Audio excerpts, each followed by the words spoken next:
Selamat pagi. Apa kabar pemirsa TVR Parlemen dimanapun Anda berada? Berjumpa lagi bersama saya Alfat Rizky dan rekan saya Elisa Purba dalam program TVR 09. Tepat pukul 9 waktu Indonesia Barat kami hadirkan kepada Anda sejumlah informasi hangat dan menarik yang telah disajikan oleh redaksi TVR Parlemen. Inilah TVR 09 selengkapnya.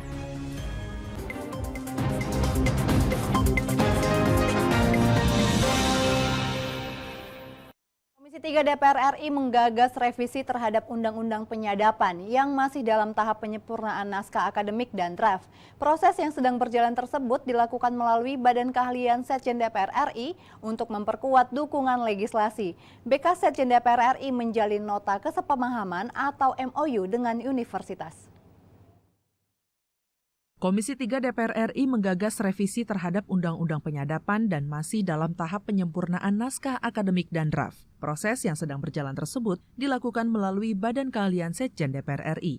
Untuk memperkuat dukungan legislasi, BK Setjen DPR RI menjalin nota kesepahaman atau MOU dengan universitas. Usai menggelar forum group discussion atau FGD dan penandatanganan MOU dengan Universitas Lampung, Kepala BK Setjen DPR RI Innocentius Samsul menjelaskan adanya MOU dengan berbagai universitas merupakan tambahan sumber daya bagi BK Setjen DPR RI dalam menyusun dan meneliti naskah akademik suatu rancangan undang-undang sebelum disampaikan pada AKD. FGD juga merupakan proses yang dilakukan BK dan Setjen DPR RI untuk meminta masukan dan pandangan dari akademisi, praktisi, maupun pihak-pihak terkait. Atau dengan MOU ini, Universitas Lampung juga menjadi bagian dari kerjasama yang sudah dilakukan selama ini dengan berbagai perguruan tinggi.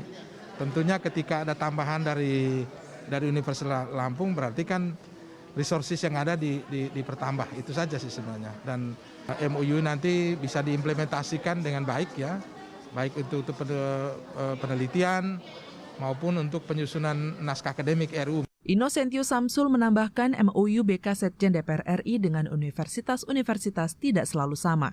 Namun, setiap MOU ditindaklanjuti dengan terus menjalin komunikasi dan diharapkan memberikan dampak positif bagi BK Setjen DPR RI untuk mendukung kinerja DPR RI. Kedepannya perlu dipertimbangkan membentuk tim untuk memantau perkembangan dari kerjasama atau MOU dengan universitas. Dari Provinsi Lampung, Angga Pratama, TVR Parlemen, melaporkan. Baik pemirsa, beralih ke informasi selanjutnya, yaitu dengan pimpinan DPR RI menanggapi pernyataan Jaksa Agung Sanitiar Burhanuddin tentang korupsi berjumlah di bawah 50 juta harus dipidana atau tidak, karena biaya dikeluarkan negara dalam penanganan perkara jauh lebih besar.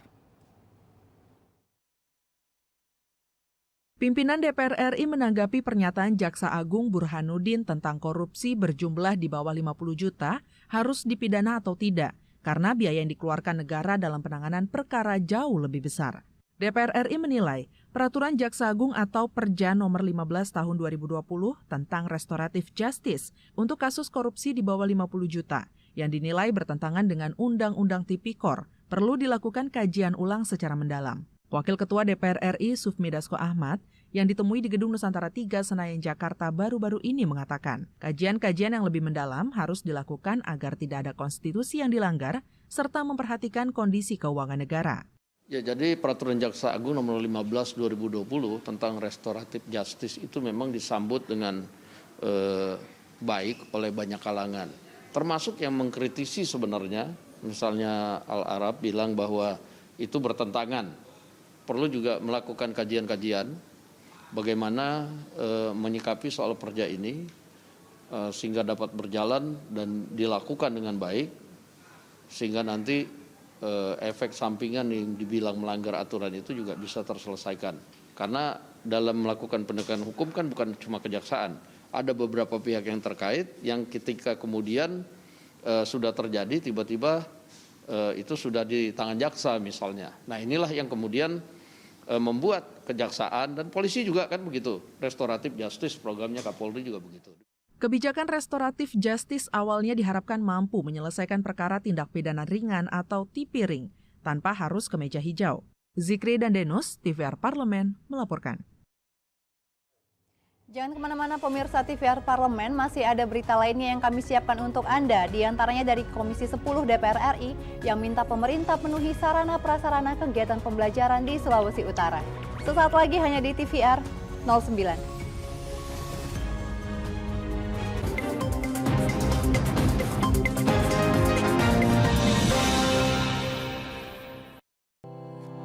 Tugas dan fungsi DPR RI sangat penting bagi negeri ini sebagai pengemban amanat rakyat. Namun tidak banyak yang tahu apa saja fungsi dan tugas dari DPR. DPR mempunyai 3 fungsi pokok, yaitu legislasi, anggaran, dan pengawasan. Ketiga fungsi tersebut harus dilaksanakan dalam kerangka fungsi representasi yang mengedepankan kepentingan rakyat berdasarkan aspirasi masyarakat dan untuk kesejahteraan rakyat.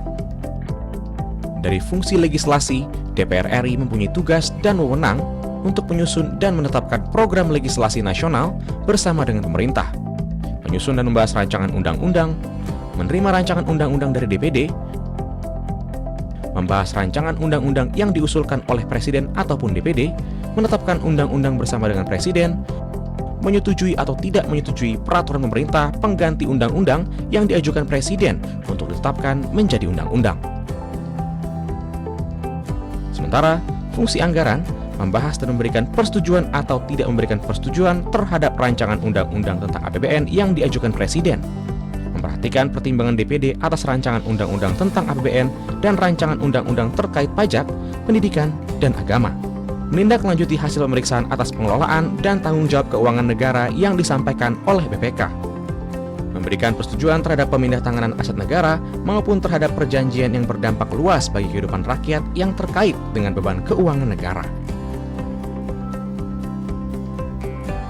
Dan fungsi pengawasan, melakukan pengawasan terhadap pelaksanaan undang-undang, APBN, dan kebijakan pemerintah, membahas dan menindaklanjuti hasil pengawasan yang disampaikan oleh DPD terkait pelaksanaan undang-undang mengenai otonomi daerah, pembentukan, pemekaran, dan penggabungan daerah, pengelolaan sumber daya alam dan sumber daya ekonomi lainnya, pelaksanaan APBN, pajak, pendidikan, dan agama. Terima kasih. Video ini dipersembahkan oleh TV dan Radio Parlemen, Biro Pemerintahan Parlemen, Sekretariat Jenderal, dan Badan Keahlian DPR RI.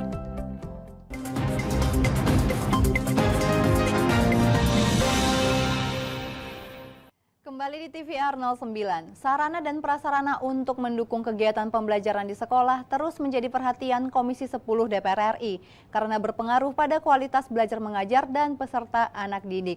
Untuk itu, Komisi 10 DPR RI mendorong pemerintah membantu pemenuhan fasilitas belajar mengajar di sekolah, salah satunya di SMP Advent Universitas Kelabat, Manado. Sarana dan prasarana untuk mendukung kegiatan pembelajaran di sekolah terus menjadi perhatian Komisi 10 DPR RI karena berpengaruh pada kualitas belajar mengajar dan prestasi anak didik. Untuk itu, Komisi 10 DPR RI mendorong pemerintah membantu pemenuhan fasilitas belajar mengajar di sekolah, salah satunya di SMP Advent Unclub Manado. Saat meninjau kegiatan belajar mengajar di SMP Unclub Manado, Sulawesi Utara, pihak sekolah menyampaikan aspirasi pada Komisi 10 DPR RI terkait kurangnya fasilitas komputer yang bisa dipakai siswa mengikuti asesmen nasional berbasis komputer atau ANBK. Selain itu, SMP Advent Manado juga membutuhkan alat-alat praktek laboratorium untuk menunjang kegiatan belajar mengajar. Ketika pembelajaran tatap muka secara penuh telah diterapkan, para siswa bisa mengembangkan kreasi belajar. Mungkin ada bantuan untuk anak sekolah untuk komputer dalam menghadapi ANBK ataupun lab. Tentunya kami bersedia menerima sekiranya ini boleh diakomodir. Terima kasih atas kunjungan yang luar biasa ini dan tentunya kami juga siap mendengar dorongan. Menanggapi aspirasi tersebut, Wakil Ketua Komisi 10 DPR RI Agustina Pramestuti menyatakan akan menyampaikannya pada Kemendikbudristek, sehingga SMP Advent Unclub Manado bisa segera mendapatkan bantuan komputer dan peralatan laboratorium sesuai kebutuhan untuk mendukung kegiatan belajar mengajar yang lebih efektif. Pas ada para direktur, ada permintaan isi laboratorium, Pak. Jadi kita memang harus mengapresiasi, harus diakui, Sulut ini maju besar. Dari Sulawesi Utara, Hilman Hidayat, TVR Parlemen melaporkan. Komisi 2 DPR RI menyoroti soal pembayaran ganti rugi tanah masyarakat Desa Wai Abung, Lampung Utara yang hingga saat ini belum diselesaikan oleh pemerintah. Komisi 2 DPR RI menyoroti soal pembayaran ganti rugi tanah masyarakat Desa Waiabung, Lampung Utara yang hingga saat ini belum diselesaikan pemerintah. Komisi 2 DPR RI melakukan kunjungan kerja ke Provinsi Lampung untuk menindaklanjuti permasalahan tanah masyarakat yang dimanfaatkan negara untuk kepentingan pemerataan penduduk transmigrasi dan lahan TNI AL yang hingga kini belum juga dibayarkan pemerintah sejak tahun 1964.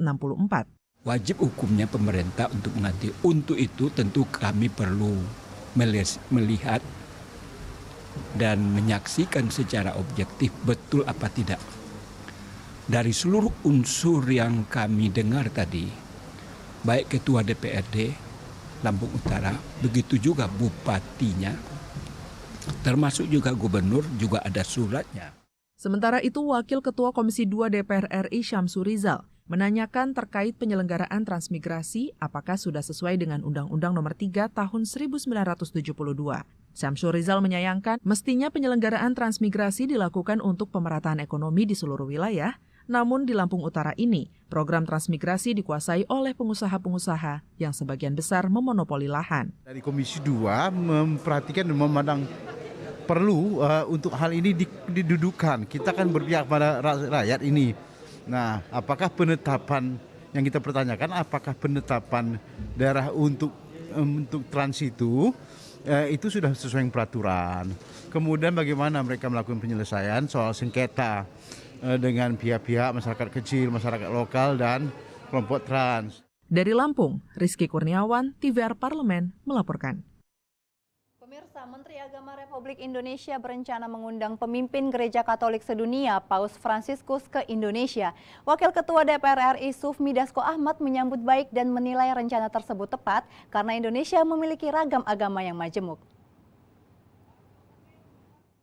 Menteri Agama berencana mengundang pemimpin Gereja Katolik sedunia, Paus Fransiskus, ke Indonesia. Wakil Ketua DPR RI Sufmi Dasko menyambut baik dan menilai rencana tersebut tepat karena Indonesia tidak berdasarkan pada agama tertentu. Di Gedung Nusantara 3 DPR RI Jakarta, Sufmi Dasko mengatakan rencana Menak mengundang Paus Fransiskus yang merupakan tokoh internasional salah satu agama datang ke Indonesia tentunya tidak menyalahi aturan, bahkan menjadi hal positif yang mencerminkan Indonesia sebagai negara Bhinneka Tunggal Ika. Indonesia tentunya akan menyambut tamu dari negara manapun dengan baik dan terbuka. Saya pikir apa yang dilakukan oleh Menteri Agama juga tidak salah ya, karena negara kita ini bukan hanya cuma agama tertentu, satu tokoh internasional dari satu agama itu kemudian datang diundangkan di Indonesia, itu juga mencerminkan kita satu bangsa yang bineka. Ya tentunya tamu pun dari manapun ya kita harus sambut dengan baik. Demikian.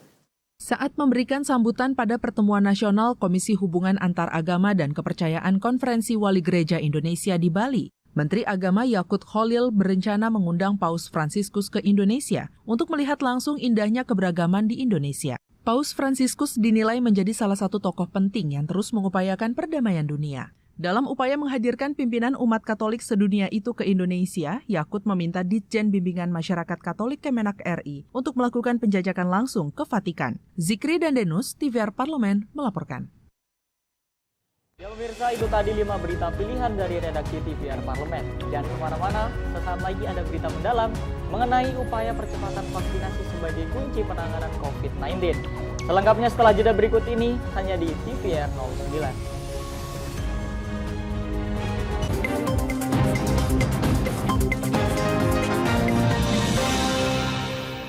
Indonesia akan menjadi tuan rumah Interparliamentary Union atau IPU General Assembly ke-144 tahun 2022 yang akan diselenggarakan di Nusa Dua Bali tanggal 20 hingga 24 Maret 2022.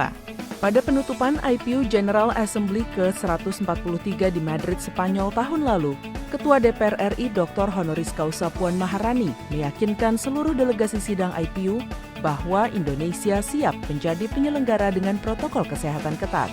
The 144th IPU Assembly will be the second assembly after the pandemic, and we could not think of a better place to meet than in Bali. Indonesia has made great progress in tackling the pandemic.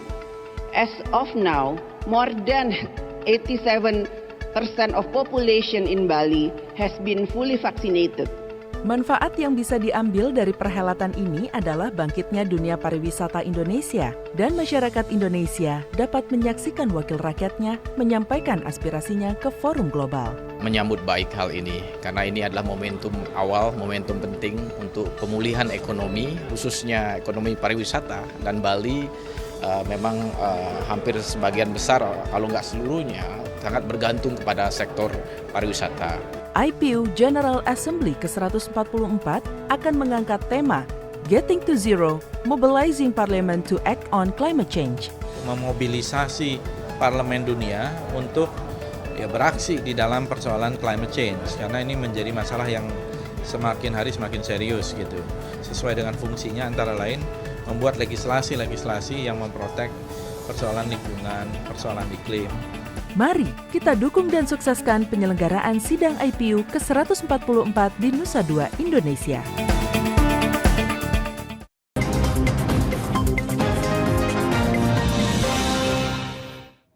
Ya, kembali pemirsa di TVR 09. Saat ini penyebaran kasus COVID-19 di tanah air masih tinggi.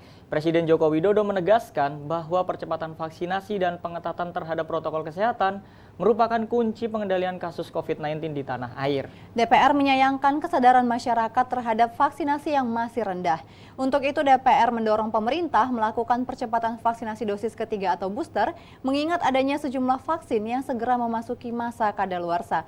Simak liputan mendalamnya yang telah dirangkum oleh tim redaksi TVR Parlemen berikut ini. Hingga 4 Maret 2022, update cakupan vaksinasi dosis 2 telah berada di level 70,38% atau 146.577.204 dosis dari target sasaran 208.265.720 penduduk. Percepatan dan perluasan cakupan vaksinasi nasional terus dilakukan sebagai salah satu strategi kunci untuk menekan COVID-19 di Indonesia. Selain kabar cakupan vaksinasi yang sudah mencapai level yang tinggi, pasien rumah sakit secara nasional juga turun ke level 31% dari hari sebelumnya di level 32%. Untuk melihat data real di lapangan, tim kunjungan kerja reses Komisi 9 DPR RI menggelar pertemuan dengan Wakil Gubernur Papua Barat beserta jajaran dan sejumlah stakeholder di Manokwari, Papua Barat. Beberapa poin penting yang didapat Komisi 9 diantaranya terkait penanganan pandemi di Provinsi Papua Barat termasuk dengan berbagai persoalan kesehatan yang perlu diperhatikan. Wakil Ketua Komisi 9 DPR RI Melkiades Lakalena mengatakan vaksinasi COVID-19 dosis pertama di Papua Barat baru mencapai sekitar 50% dan dosis kedua sekitar 30%. Ia mendorong pemerintah Papua Barat untuk menciptakan strategi demi mempercepat vaksinasi terhadap seluruh masyarakat di wilayah tersebut. Ternyata memang di tanah Papua Barat ini secara umum itu penanganan pandemi relatif baik ya, kecuali angka yang paling menjadi catatan adalah menyangkut tentang angka vaksinasi. Yang tadi vaksinasi 1 baru 50%, vaksinasi 2 30%. Jadi memang satu catatan terpenting dari pertemuan ini adalah kita butuh strategi ataupun pola untuk mempercepat vaksinasi di tanah Papua Barat ini. Beralih ke daerah lain, tim kunjungan kerja Komisi 9 DPR RI menggelar pertemuan dengan Wakil Gubernur Gorontalo, Idris Rahim. Bersama seluruh mitra kerja Komisi 9 guna membahas penanganan COVID-19 dan capaian vaksinasi di wilayah tersebut. Capaian vaksinasi di Gorontalo belum mencapai target nasional. Selain itu, jumlah capaian vaksinasi untuk lansia di Provinsi Gorontalo masih sangat minim. Sejauh ini, jumlah sasaran lansia di Provinsi Gorontalo sebanyak 96.254 jiwa. Lansia yang telah divaksin dosis 1 sebanyak 2.026 jiwa atau sebesar 2,1%, dan dosis kedua sebanyak 964 jiwa atau sebesar 1%. Untuk meminimalisir angka kematian lansia akibat infeksi virus COVID-19, Wakil Ketua Komisi 9 DPR RI Nihayatul Wafiro menyampaikan vaksin booster bagi masyarakat lanjut usia atau lansia di Gorontalo perlu ditingkatkan. Nah, yang perlu digenjot hanya soal ini kan, soal untuk untuk orang tua. Untuk orang tua booster tadi masih sekitar 550 500 berapa ribu, 500 sekian ribu. Nah ini yang perlu dikejut karena kita mendengar tadi 60% yang meninggalkan Omikron itu adalah orang tua yang belum vaksin. Anggota Komisi 9 DPR RI Yahya Zaini menilai target capaian vaksinasi bergantung pada distribusi vaksin. Mengingat fakta di lapangan menunjukkan bahwa vaksin yang dikirim ke daerah sebagian hampir kadaluarsa. Ya kan, soal vaksin saya kira di sini sudah lumayan, sudah 87 sama 65. Ini capaian yang sudah bagus saya kira kan. Jadi tinggal ditingkatkan saja. Dan untuk vaksin yang ketiga perlu dipercepat karena baru 2%.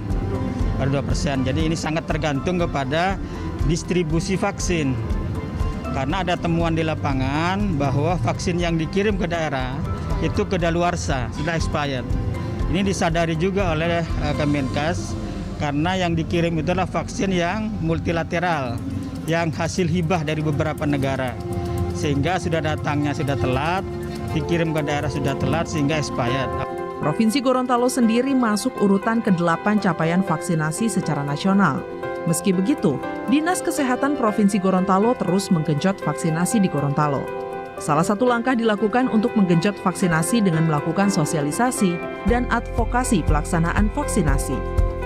3 sasaran vaksinasi di Provinsi Gorontalo, yakni pelayanan publik, lanjut usia, dan masyarakat di Provinsi Gorontalo.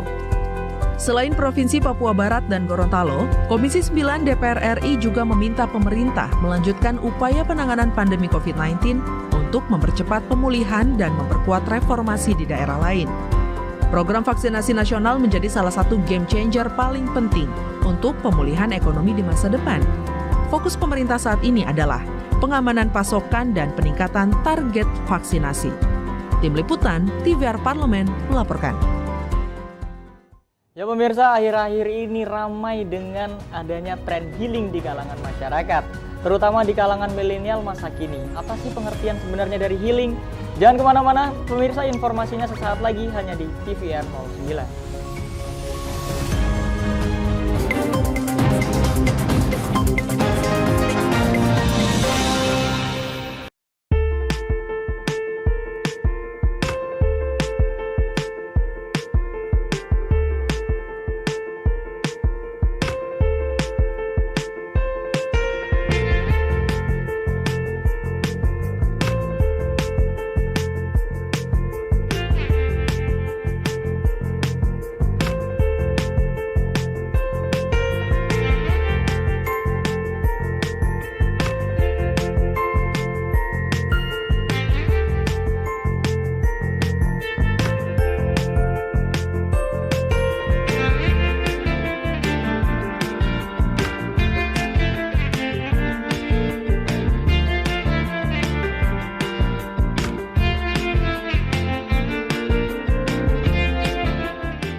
Ingat selalu protokol kesehatan dengan melakukan 5M. Memakai masker, mencuci tangan pakai sabun, menjaga jarak, menjauhi kerumunan, membatasi mobilisasi dan interaksi.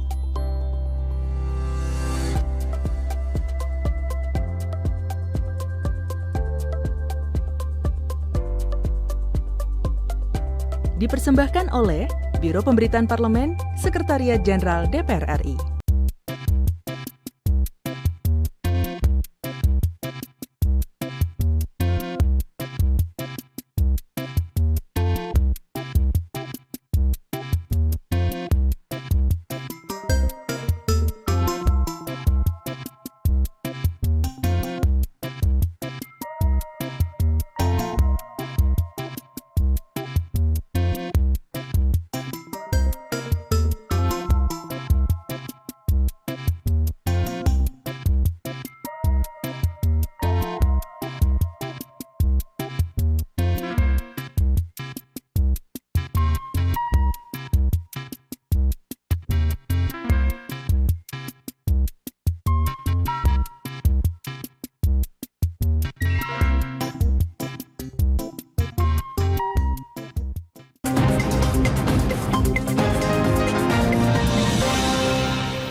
Kembali di TVR 09, pemirsa, istilah kekinian healing kerap digunakan warganet untuk mengungkapkan sesuatu yang menyenangkan melalui unggahan media sosial. Healing bisa berarti macam-macam. Ada yang melakukan healing dengan memakan makanan yang enak, kemudian ada pergi ke liburan tempat wisata, dan masih banyak lagi yang lainnya. Lalu apa sih arti healing dari sisi psikologi? Mengapa healing kini menjadi tren? Berikut penjelasan selengkapnya.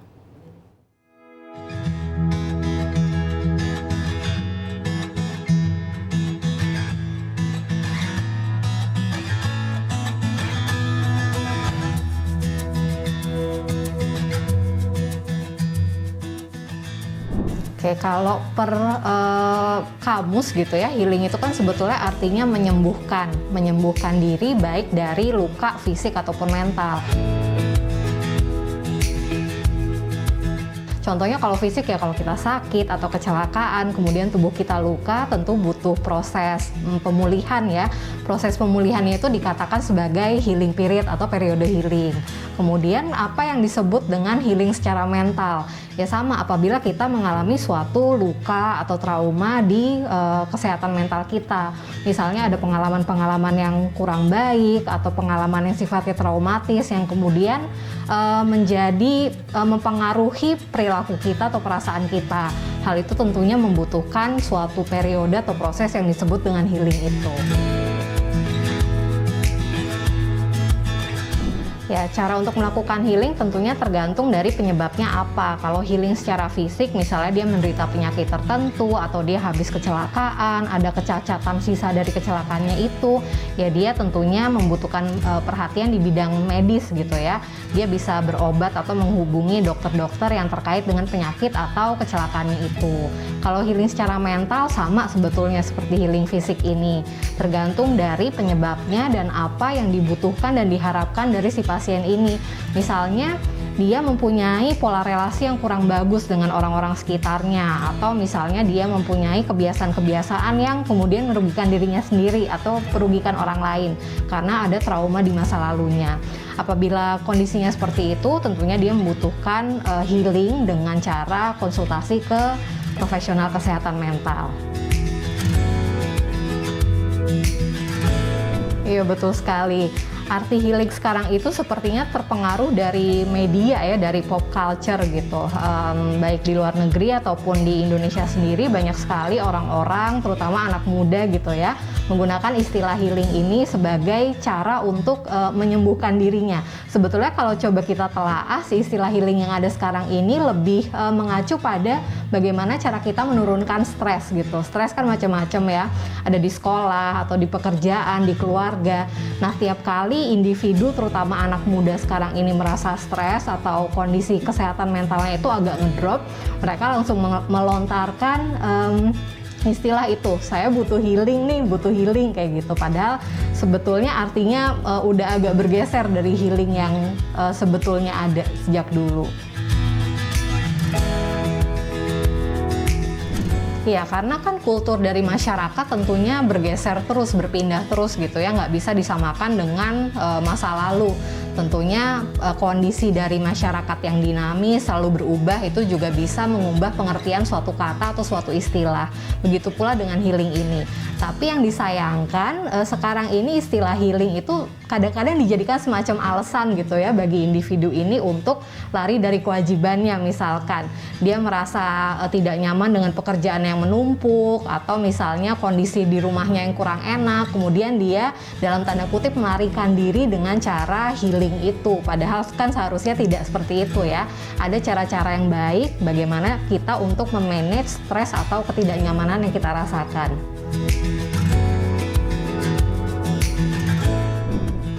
Di masa pandemi ini kan tentunya banyak sekali perubahan-perubahan atau pembatasan-pembatasan yang terjadi ya, seperti misalnya physical distancing, kemudian kalau kita mau pergi kemana-mana juga aturannya lebih ketat sehingga menyulitkan kita.